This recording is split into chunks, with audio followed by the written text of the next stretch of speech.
안녕하세요 여러분, 도쿄아미 주식입니다.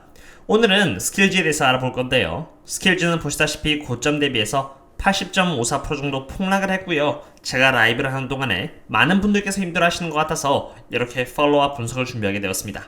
그럼 시작하겠습니다. 지금 현재 투자하고 있는 기업에 대해서 올바른 대응을 하려면은 기본적으로 스킬즈라는 기업이 왜 80%나 고점 대비해서 폭락을 하게 되는지를 파악해야 합니다. 이유를 알고 있을 때 비로소 실적을 발표를 할 때 하락한 원인이 고쳐졌다는 것이 밝혀진다면 그때 공격적인 대응을 통해서 반등을 노릴 수 있기 때문이죠.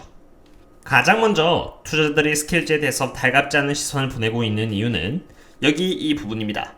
2020년 12월 31일 기준으로 해서 스킬즈의 79% 매출액이 여기 보시면 솔리테리 큐브, 테더에서 개발된 21 블리츠, 그리고 빅런에서 개발된 블랙아웃 빙고, 이 세 개의 게임에 의해서 만들어지고 있다는 점입니다.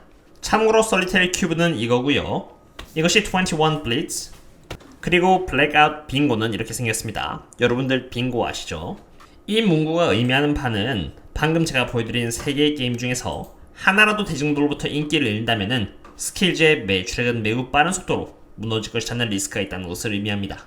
두 번째는 바로 MAU인 Monthly Active User, 즉 얼마나 많은 사람들이 한 달에 스킬즈를 사용하느냐라는 지표 때문입니다. MAU라는 지표는 플랫폼 운영 사업인 페이스북, 핀트레스트 등과 같은 기업에 있어서 매우 중요한 지표들인데 바로 이 MAU라는 지표가 2021년 2분기에 투자들을 매우 큰 실망에 빠뜨렸습니다.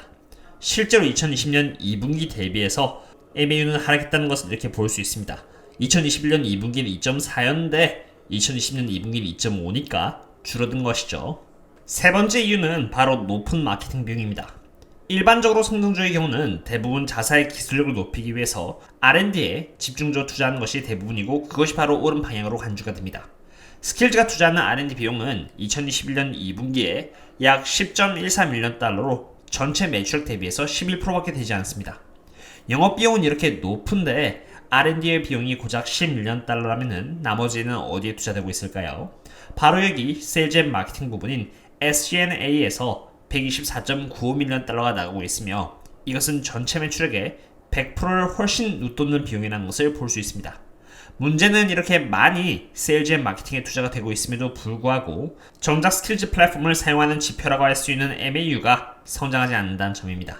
물론 스킬즈는 MAU보다 실제로 돈을 내고 참가하는 유저인 여기 페잉 MAU에 집중해야 한다고 보고 있지만 MAU는 시장이 판단하는 중요한 지표 중에 하나이며 일반적으로 돈을 투자하면 어쨌든 스킬즈 플랫폼을 사용하는 유저들의 숫자는 높아져야 한다는 것이 시장의 생각이라고 볼 수 있겠습니다.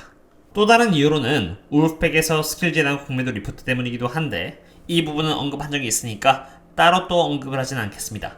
그리고 마지막 이유로 스킬즈가 가장 고점일 때가 바로 2월달인데 그때 스킬즈의 PS4월 멀티플은 자그마치 55에 육박했습니다. 스킬즈는 게임 관련된 기업인지라 다른 산업의 기업들과 비교를 하기에는 무리가 있습니다만 참고로 같은 게임 산업 내에서도 55PS 멀티플은 이미 굉장히 높은 멀티플이며 엔터테인먼트 산업이 아닌 지금 고평가를 받고 있는 사이버 시큐리티 PS 멀티플에 육박하는 정도의 멀티플을 받고 있다는 것이 말이 안 될 정도로 고평가했다는 것입니다. PS 멀티플이 25 이상인 것도 고평가이며 아무리 주변에서 누군가가 스킬즈는 기업이 좋다고 해도 같은 산업 내에서도 고평가는 물론 다른 산업과 비교를 했을 때도 고평가라면은 그때는 조심해야 되는 것이 맞습니다. 그러니 항상 특정한 기업에 투자를 한다고 했을 때는 그 기업의 밸류에이션, 즉 해당 기업이 싼지 비싼지를 파악하고 투자를 하셔야 합니다. 밸류에이션을 모르면은 좋은 기업이라도 비싸게 들어가게 되는 것이고요. 그렇게 된다면 오랜 기간 동안에 고통과 함께 투자를 할지도 모릅니다. 그럼 과연 스킬즈의 지금 현재 밸류에이션은 어떨까요? 보시다시피 오랜 기간 동안의 하락을 이어온 스킬즈의 PS 멀티플은 NTM 기준으로 Next 12month 기준으로 7.6에 와 있습니다. 역사적으로 가장 낮은 멀티플에 위치하고 있다고 해도 과언이 아니며 비록 후보보다는 고평가 위치에 있지만 그래도 드랍트킹스보다는 낮은 멀티플이 있다는 것이 그나마 다행인 부분이라고 생각합니다. 과거에는 드랍트킹스 그리고 후보보다 훨씬 높은 멀티플에 위치했다는 것을 볼 수 있겠죠. 과거보다는 훨씬 낮은 상태입니다. 그리고 연 매출 상승률을 보면요. 2021년에는 69%, 2022년에는 42.50%, 2023년은 31.85%로 제법 괜찮은 매출 성장률을 3년 동안 기록할 것으로 예측이 되고 있고, 스킬즈의 그로스 마진은 95.10%로 굉장히 높은 편입니다. 스킬즈가 앞으로 보여줄 매출 성장률, 그리고 이 높은 그로스 마진을 봤을 때 스킬즈의 지금 PS 멀티플인 7.6은 저평가 영역이라고 생각이 됩니다. 그럼 이제 저평가 영역이니 이제 그냥 바로 투자를 한다? 이것은 또 아닙니다. 스킬즈는 미래에 이와 같은 매출 성장률을 기록할 것으로 예측이 되고 있는데, 미래에 어떠한 촉매자가 있길래 이러한 성장률을 기록할 수 있는지 스스로 공부를 해야 할 필요가 있습니다. 그래야만 오랫동안 장투를 할 수 있는 힘이 생기겠죠. 기업에 투자를 할 이유가 많으면 많을수록 오랜 기간 동안의 투자를 하면서 대응을 할 수 있지만, 투자할 이유가 적다면은 조금만 하락해도 쉽게 멘탈이 흔들려 버립니다. 공매도 리포트를 제외하고 스킬즈의 주가가 지금까지도 계속 하락을 면치 못하고 있는 큰 이유 중 하나는 제가 일전에 말씀드렸던 MAU, Monthly Active User입니다. 스킬즈 측에서는 자사가 지금 포커스하고 있는 부분은 MAU가 아닌 Paying MAU라고 언급을 했으며, 실제로 스킬즈의 Paying MAU는 지난해 동분기 대비해서 이렇게 53%나 성장했다고 밝혔습니다. 이것을 통해서 저희들이 알 수 있는 점은, 한번 베팅을 하면서 게임을 하기 시작한 사람들은 오랜 기간 동안에 스킬즈 플랫폼을 이용한다는 것을 알 수 있고요. 그러니까 Paying MAU가 성장하는 것이겠죠. 반면에 베팅을 하지 않고 그냥 게임을 하는 사람들은 금방 스킬즈 플랫폼을 떠나기에 MAU가 성장하지 못한다는 것입니다.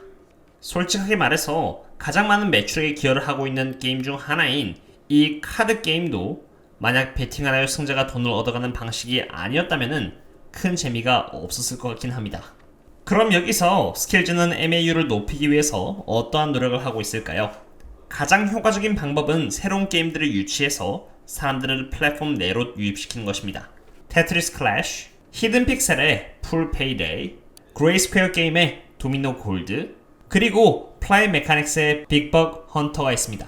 스킬즈는 방금 제가 보여드린 게임을 유치할 뿐만이 아니라 그 이상의 노력을 NFL과의 콜라보를 통해서 하고 있는데요.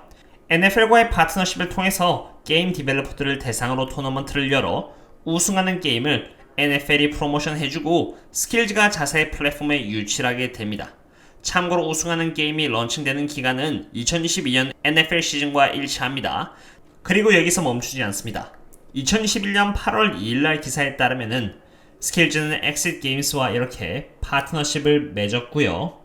이로 인해서 스킬즈는 60만 개의 디벨로퍼들을 확보하게 되었을 뿐만이 아니라 배틀로얄이나 First Person Shooter Games와 같은 새로운 장르의 게임들을 대상으로도 개발할 수 있게 되었습니다.